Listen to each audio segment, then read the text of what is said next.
You are eager to start working on the Little Lemon website, and you know you need to follow a UX process to accomplish the task successfully. So, you begin to investigate the stages of UX design. In this video, you will recognize the steps of the UX process and identify how you can apply them. Let's start exploring how following a UX process can enable you to create a better website for Adrian, increasing sales and keeping customers coming back for more. UX is a very process-driven discipline. There are several different models that you can follow when carrying out a UX design or redesign. While there is no one-size-fits-all approach, following some key steps will help ensure the successful implementation of a rich user experience design. Let's cover the UX process and how you will apply it to the redesign of Little Lemon's website throughout this course. And don't worry, it's okay if you don't know what some of these terms are now. We will go into more detail later. The 5 stages of the UX process are empathize, define, ideate, prototype, and test. It is important to keep in mind that UX is an iterative process, which means you may have to go back to the previous stage to adjust and refine it. Let's start with the empathize stage. You get permission to interview and observe Adrian's customers at various stages of trying to complete tasks on the restaurant website, like ordering a meal for delivery. You want to listen to their frustrations. The key here is to understand your users' needs. From the results of this research, you can create a persona that you can then reference throughout the design process. You will also create an empathy map, a scenario and journey map to empathize more with this persona.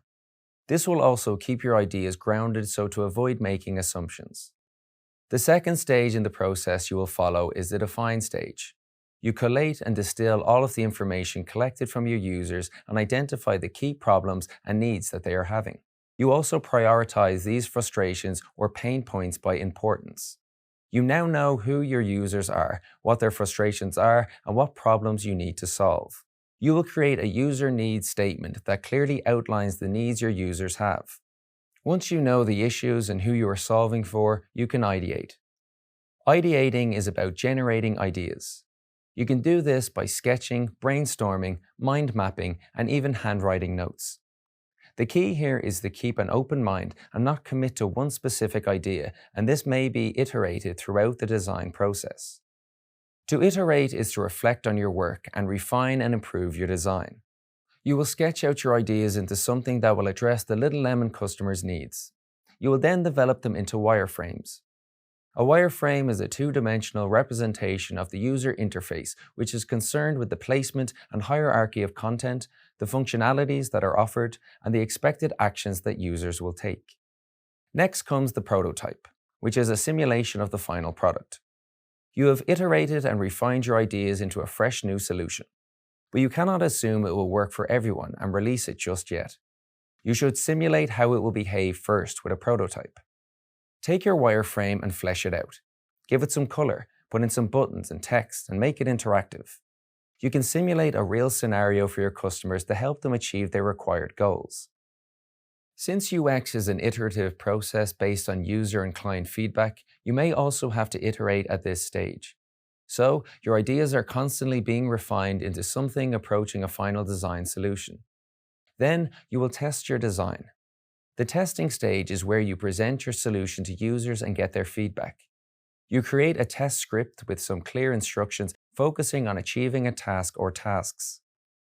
Your test participants, customers in this case, interact with your prototype while trying to achieve the task at hand.